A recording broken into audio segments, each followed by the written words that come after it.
കേരള സർവകലാശാലയിൽ പ്രഭാഷണത്തിൽ പങ്കെടുത്തതിന് ജോൺ ബ്രിട്ടാസ് എംപിയോട് വിശദീകരണം ആവശ്യപ്പെട്ട തെരഞ്ഞെടുപ്പ് കമ്മീഷൻ. തെരഞ്ഞെടുപ്പ് പെരുമാറ്റച്ചട്ട ലംഘനം നടത്തിയെന്ന പരാതിയിലാണ് നോട്ടീസ്. നേരിട്ടോ പ്രതിനിധി മുഖേനയോ ഹാജരായി വിശദീകരണം നൽകണമെന്നാണ് നോട്ടീസിൽ പറയുന്നത്. ജോൺ ബ്രിട്ടാസ് MP പങ്കെടുത്ത ഇന്ത്യൻ ജനാധിപത്യം വെല്ലുവിളികളും കടമകളും എന്ന വിഷയത്തിലുള്ള പ്രഭാഷണം തിരഞ്ഞെടുപ്പ് പെരുമാറ്റച്ചട്ടമാണെന്ന് ചൂണ്ടിക്കാട്ടി കേരള സർവകലാശാല VC വിലക്കിയത് വിവാദമായിരുന്നു. സംഭവത്തിൽ BJP കോൺഗ്രസ് നേതാക്കൾ ഇലക്ഷൻ കമ്മീഷന് പരാതി നൽകി.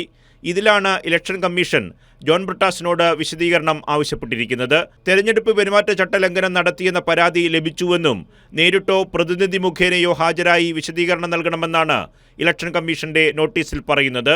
എന്നാൽ പരിപാടി സംഘടിപ്പിച്ച യൂണിവേഴ്സിറ്റി എംപ്ലോയീസ് യൂണിയന്റെ വിശദീകരണത്തിന്റെ അടിസ്ഥാനത്തിൽ university registrar election commission report നൽകിയിരുന്നു.